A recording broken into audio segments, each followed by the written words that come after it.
Ito nga pala yung mga nahuli namin mga tilapia. At dito mo lang yan makikita sa Taiwan. Ito nga pala yung niluto namin. Dalawang klase nga po yan.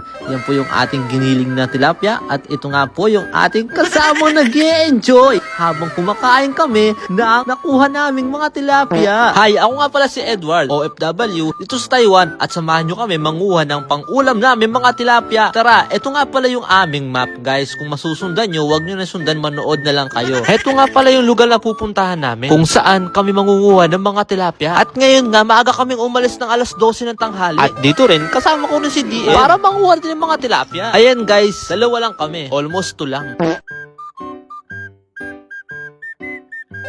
So guys, almost here na. Kaya nandito na kami. Tignan nyo naman yung beautiful sky. Napakaganda at napakaluwalas tignan. At tignan nyo rin tong yung malaking electric fan sa dalampasigan. Sobrang anli niyan. At talagang mapaparelax ka dito. Tignan mo naman, napaka-peaceful naman. At ang tahimik pa. Siyempre nakamute. Perplex ko nga lang pala ang pinakamalupit na aming mga motor dito na naipon namin sa Taiwan. Ayan nga pala. At dito ngayon wala nang paligoy-ligoy. Initsa na namin ang aming lampat kung may makukuha po kami. Agoy-agoy. At moment of truth, this is it, pansit. Walang hihinga. At may nakuha nga kami. After throwing many lambat, sa awa naman, nakakuha naman kami.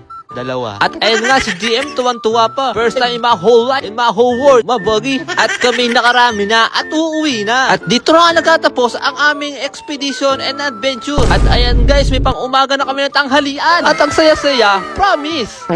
At ito nga'y naluto na. Ang sarap naman.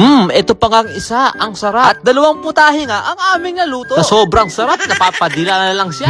Ang sarap, yummy. Dalawang klase nga pala ang aming naluto. Isang pinaksiw at isang kiniling. At dito nga nagtatapos ang aking munting vlog. Bye-bye! Meow.